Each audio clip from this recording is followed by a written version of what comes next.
Hi, I'm Andre, and I'm here with the cast of the Power Rangers movie. Hey, Andre! I'm just excited. I'm so happy to see you guys. You're making this movie, you're obviously going to hit the fan base of people who've been growing up with Power Rangers for so many years, but then you also got this new generation who this may be their first experience with Power Rangers. Was that a challenge with making the movie of like, how do we please the fans, but also bring in new fans? I think that was quite purposeful. I think it's a coming of age story. So obviously that concept can relate to anyone. You have for the younger generation, it's fun and it's action-packed.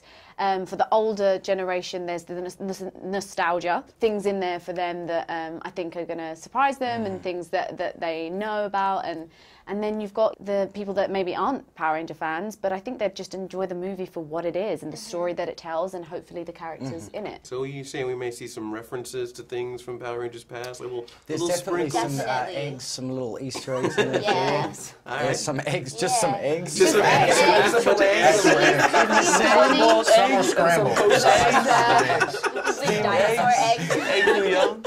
I don't think DACRE knew that there was that many people. I did not. He kind of he peered out. He was like, "Oh, I thought it was going to be about 50 people." Like, it was like a really good audience, and they were really encouraging. And you know, it was a lot of great sound of good positive feedback. I don't think we had anything in mind on what to expect. I know we were excited, but it was cool to see the old generation of Power Ranger fans and the new generation be so present and alive with us and excited for it. No matter old or new, our fans are the best. Our fans are the best. So positive always. It's amazing. And of course I have to ask about putting on those suits. You know how when you put on the costume, like for Halloween or something, right? You know the mentality that you have is like, okay, I'm ready to go attack this candy. It's way more than that. It's like putting on the best thing it's like the perfect t-shirt. It just feels right and it feels good. It feels a little tight. Okay, let's be honest. It feels a little tight, trifle snuggly, but it's really one of those things where you can just step into a whole nother being, right?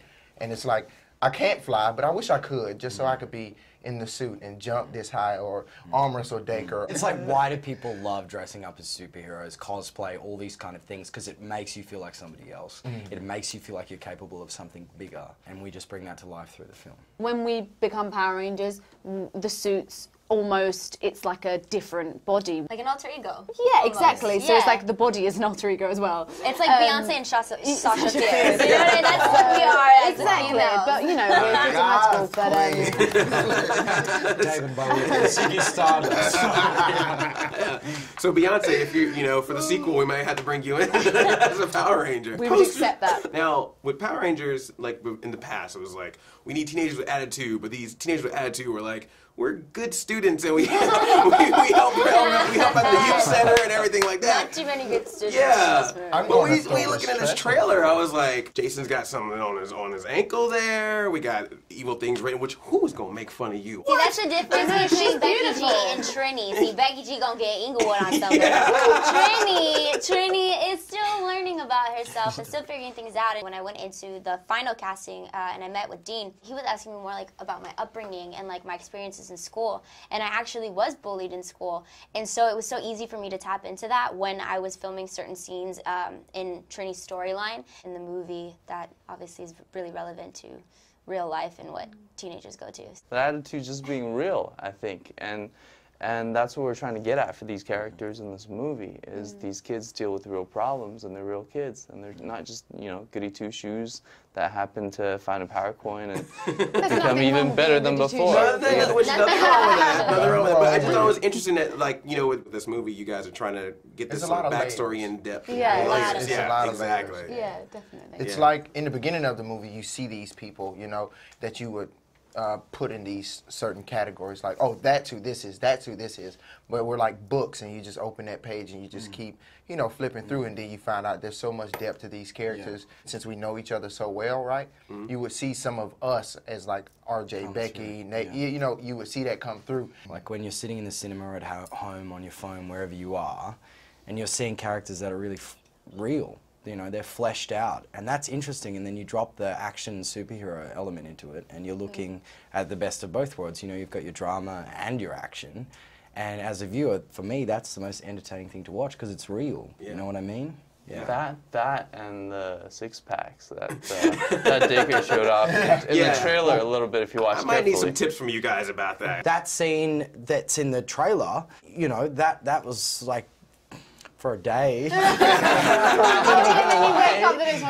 So yeah, those posters with the Zords, that like the teaser posters. RJ, I gotta talk to you about this. Everyone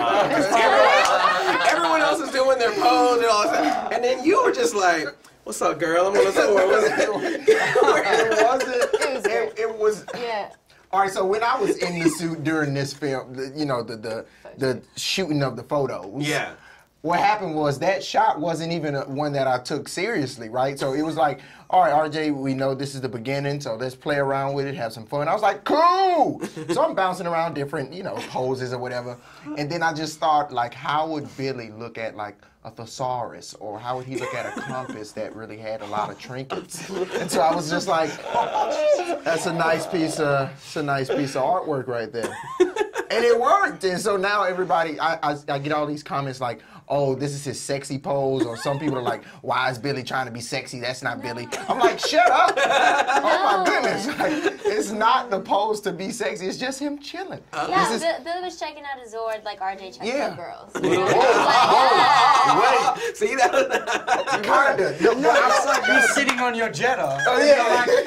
Hey, Johnny, how you doing? Because a girl is like a thesaurus. It's deep. Whoa! Louis! Perfect wingman right there. I'm just imagining a guy driving up trying to impress a girl with a Porsche or whatever, and then you just roll up with the Triceratops. I'm going to let this little story out. When the posters came out and they sent it to us first, RJ actually went to the group chat and posted it and went, what do you guys think of this? The Family Guy, the Stewie. Oh, Okay, you know the Family Guy Stewie when he's laying out naked in front of the fireplace? Literally, you have to see this. I put them side by side, and I zoomed in to the Zord picture of RJ, and then I put Stewie's below, and I was like, I don't see the difference. But the thing is, I loved it. Throughout my entire life, that's my pose for every picture. I have baby pictures where I'm doing that one pose. I was like, Mom and Daddy, what were y'all listening to during this situation? Because I always do that pose from baby womb stuff to Billy Cranston. Stewie stole it from you. I feel like he did. All right. Right, yes. I need to take some selfies with you later. I gotta see how it turns out. It's all right. So yeah, and as you know, I have to of course give you a shout as a Black nerd myself. Thank you. Thank you for the representation. I appreciate that. Representation, actually, Power Rangers has always been a diverse cast, and with you guys, it's like we've got diverse backgrounds, diverse countries. It's like you guys really hit that that target when a lot of superhero movies, and particularly stuff that's being made after older propies, are having to figure out how to have more inclusion. Is that something that you appreciated going into this? I think they were. I don't think it was.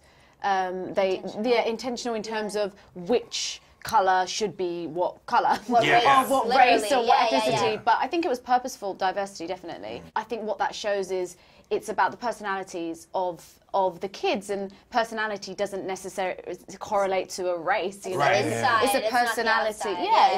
It's your characteristic. That's what they were looking for, and they were purposeful about making it diverse, and I'm very glad that they were. Me too. I couldn't be any more proud of our cast and what the decisions that they made. It goes along with the theme of the film.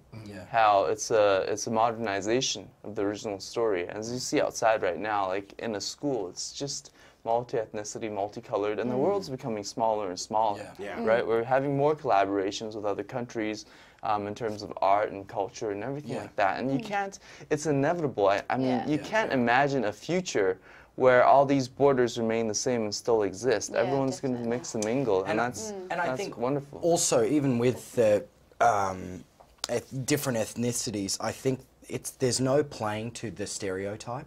Like, the Asian guy, the black guy, like even my character's not a classic leading man. I think there's a lot more depth and layer to that. Jason the leader, the white guy. I'd like to hope that I brought more to the film than just like, oh my God, I'm, hello everybody. do with the color of our skin, you know what I mean? Yeah. You know? I think what's really cool too is we were allowed to put whatever it is that we wanted from ourselves into our characters. Like at one point I was like, Dean, I think Trini could say something in Spanish. And he's like, yeah, totally, do it. And I did.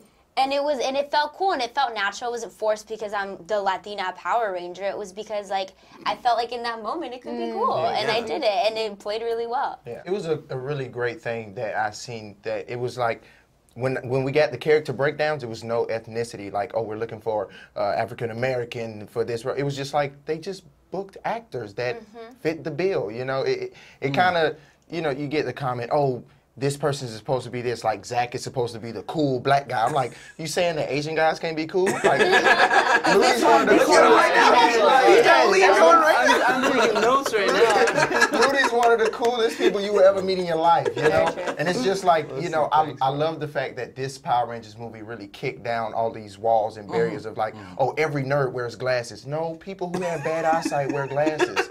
You know, it's just like if you have astigmatism, you're going to wear glasses. You know, you don't have to, I mean, I'm smart. I don't wear, well, okay, my eyesight is really bad, to be honest. I really appreciate the writing from the writers to the casting to Dean directing. He just made that, you know, that decision to just say, you know what, forget what people are used to, even though they're comfortable. Being comfortable isn't nowhere near good progress. Yeah, and also giving somebody the opportunity. Like, I'm from a tiny town on the other side of the planet, never worked before. Perth. Getting a job like this, of this kind of caliber, that's putting a lot of faith in somebody that you relatively, you know, that's plucked from relative obscurity. And Becky, I mean, I can't speak for you, but this was your first role. You know what I mean? Like, yeah, I had never trained before. I think a lot that I learned was from these guys, to be honest, and especially like Nay. Like, we became super close. Like, she's like my big sister. Like, learning how, just watching you too, no, I'm being completely honest, watching her too, her strategy and her approach to her character and how collaborative she was. There was no problem with it. It was so easy making those decisions for your character. She's very smart, and you came on set and, I mean, picked up just everything so quickly. I was like, oh, damn, this girl. Well, you're a product of your environment, and I was surrounded by a lot of amazingly talented people. I think our crew, and especially the director too, created such a free environment, and the production as well. Yeah. But I think that's where the magic comes from, and that's where the creativity can arise from. And I hope, you know, something cool comes out of it. Huge shout out to, I mean, you guys for teaching me pretty much everything that I know now about learning on set. You're all right, my friend. You're good. We'll find out, I guess. Yes. You guys have just developed this nice friendship that you would see in something like Power Rangers, and it feels very natural. Yeah. Was that something that kind of grew while you were working on the movie? Yeah. When it happened, when we all met together in person, we already felt like we knew each other because the Red Ranger over here, the leader, actually in real life was that for everybody in the beginning. When I was the last one to be announced casted, and he reached out and he's like, hey, we have a WhatsApp group chat, and everybody's like getting to know each other, and I was like, this is so cool, I'm part of the Power Rangers, awesome. And we would send each other pictures from Australia, from China, from the UK, and me and RJ from over here, and it was just like, this is so cool. And so when we met, it was just like a genuine like click. You know when you meet somebody and you just hit it off? Yeah. And that's kind of like what happened with us. I think there was definitely like a really good friendship chemistry. And that just bonded so well into the film because we almost shot chronologically, which meant that as we were becoming closer as friends, our characters were becoming closer as friends. So by the end of the shoot and the end of the film and the end of the script, you're looking at this fully formed sort of friendship, which is real both on and off screen. Yeah. And my one last thing before we get out, who's going to collect the most action figures of themselves? Well, it might be DACRE if we're honest. Can I say I got caught, my fans saw in my office, I have a little Trini bobblehead, and it's my face in it, and I have one like, and I walk past it sometimes, and I'm like, Do everybody got DACRE's head in their room? Yeah, the red one? Yeah, DACRE's head is in my room. I got it too. It's so in weird. my office. I say good morning. Yes, our rap gift was my head. From DACRE. Guys. You thought it was from production, but I actually sent you all. So glad the helmet was on. If you got any of those extra DACRE bobbleheads, I will gladly take one. Or Trini bobblehead. I love a bobblehead. Or I'll just watch you guys do this. You will make it yourself. thank you guys so much. Thanks, it's so Thank great you to talk so to you. much. Always good seeing you. So I thought maybe I would show you an audition. Absolutely. Okay. Yeah. My special effects. Whoa. Yeah.